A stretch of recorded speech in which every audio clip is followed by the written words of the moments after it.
Okay, today let's talk about trust issues because nowadays almost everybody has trust issues. It's become such a common thing. And what do you do when you feel like you cannot trust anyone or anything? Well, the thing about trust is that for you to still exist in this world, you have to trust something. Even when you feel like you're not trusting anything or anyone, even yourself, but still you're trusting something. Maybe you're trusting nothing will work out for you. That's the kind of trust actually you're putting out there, right? You're trusting the fact that, or the assumption that nobody is trustworthy. You're still trusting something. You're still existing. And for you to exist, you have to stand on some kind of basis of belief system.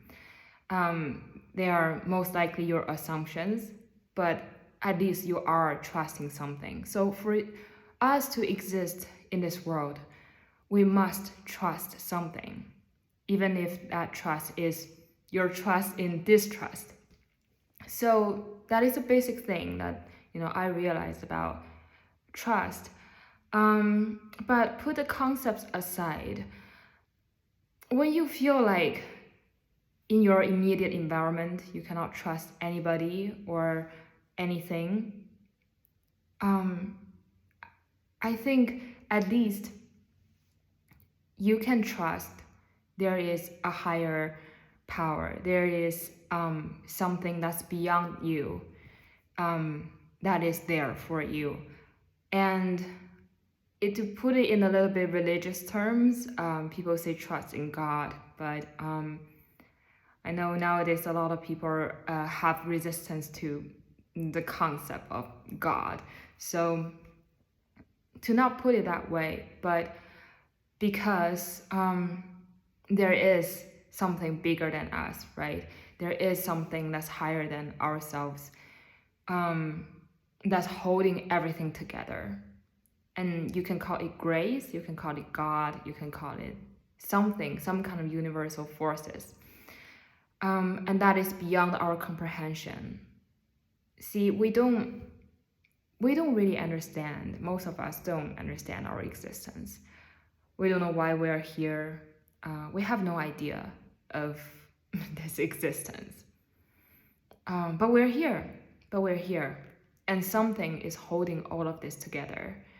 And that thing, that which is beyond ourselves, is, I believe, what we can trust, even when there is no one actually like specific people or tangible things that we can trust, because our trust has been so broken by people, by things, by what happened to us in the past or in this current moment, right? Still, from my own experience, is that still there is something you can trust. And that is better than to trust in a distrust position, which is to trust in that which is beyond ourselves, to trust in that which is the unknown, to trust in that which is holding everything together. Because without this, something that holds everything together, it's just gonna be absolute chaos, right?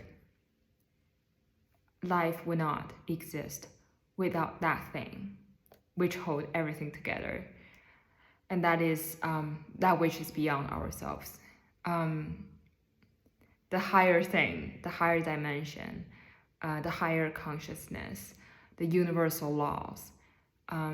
Those are the things. They are, my point being, they are things that are higher than us and stable, that we can trust.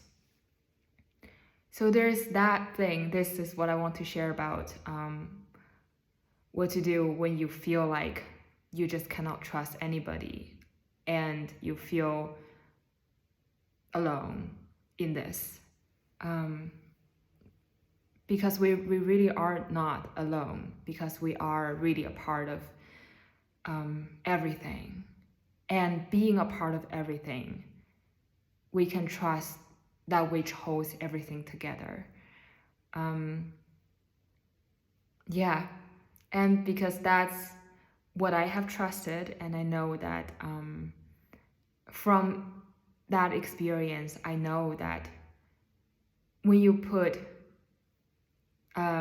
genuine trust in that which is higher than you, whatever you call it, the universe, God, higher consciousness, higher self, whatever you call it, just if when you put genuine trust in it, you make an effort to really trust it, it responds. There is response to you, and there is a kind of dialogue, an exchange happening, and it is very beautiful, and you can only you have to first put the coin in there, put your trust in there, for you see many amazing, we can call it miracles, happening in your life, or things you would never expect happening, great things, beautiful things, things that turn your life around completely happening in your life. In your distrust and distress, yearn for that, call for that, ask for that. Just say, and this is interesting because I personally I didn't grow up with any religion or anything like that. But, in distress, I used to just say, please show me the way, please guide, please what to do. It's just like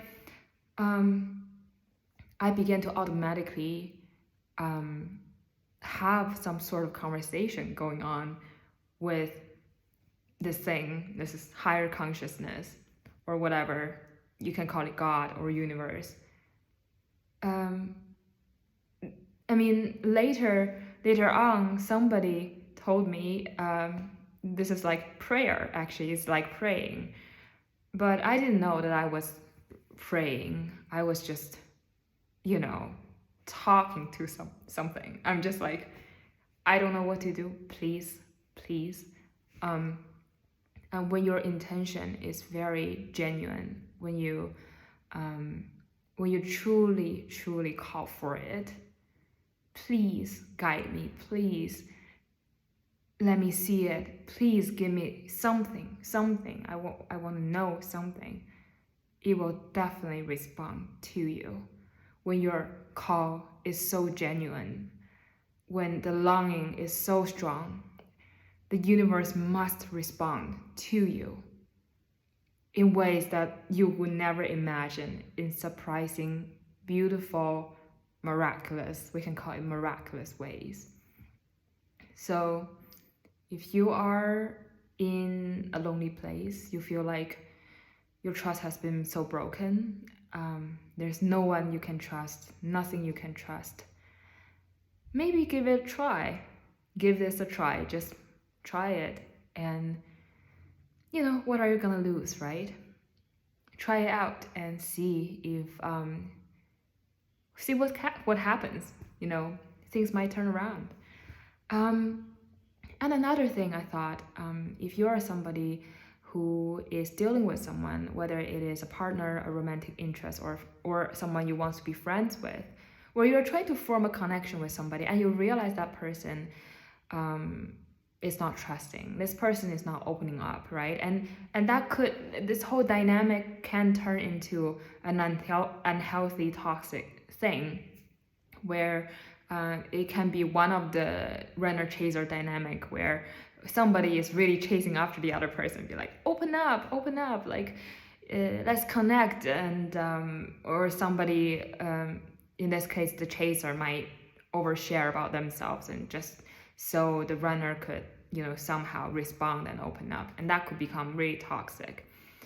And in this case, what I realized is that really the more you chase the other person, the more you try to open up, the more you try to get the other person to trust you, usually the more the other person pulls away, and the more the other person would suspect, what do you really want from me? Why are you giving me so much information about yourself, or giving me so much good things, and like, what are your true intentions? Like the runner, the people, or the person who tend to be in a very distrust position would be really suspicious about somebody opening up to them or trying to connect with them.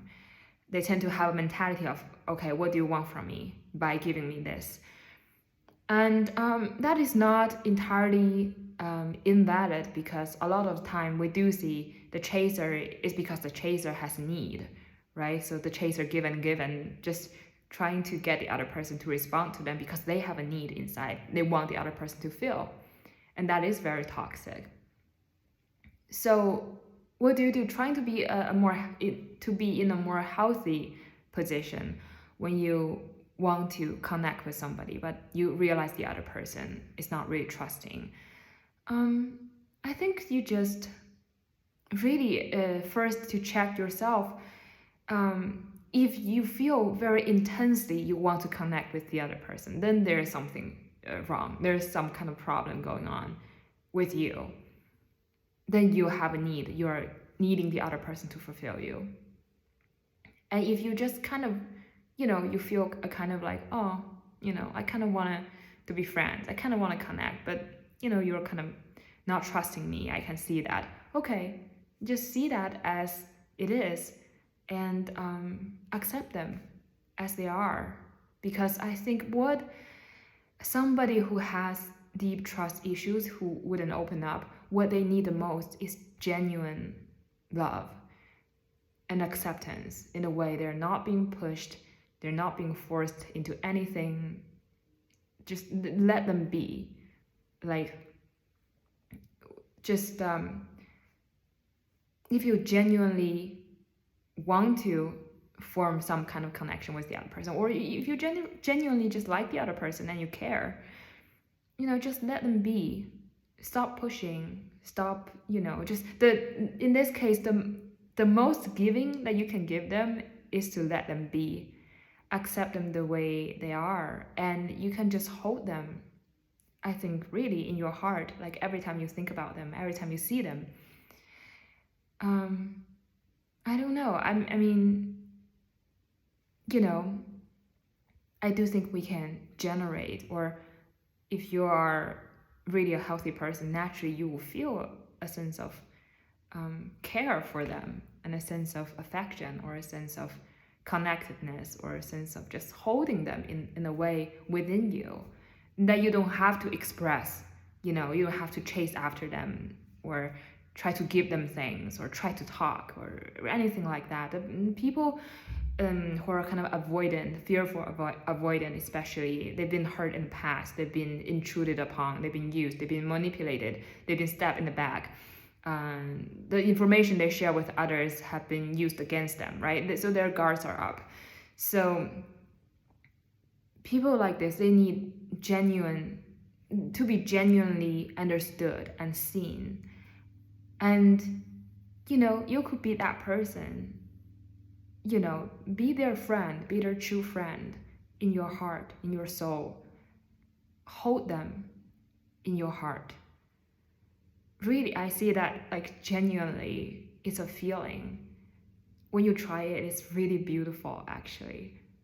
Whatever, happening energetically between you and the other person, and especially within yourself, when you try to understand the other person really, and try to hold them in a very gentle and sort of loose and vast way,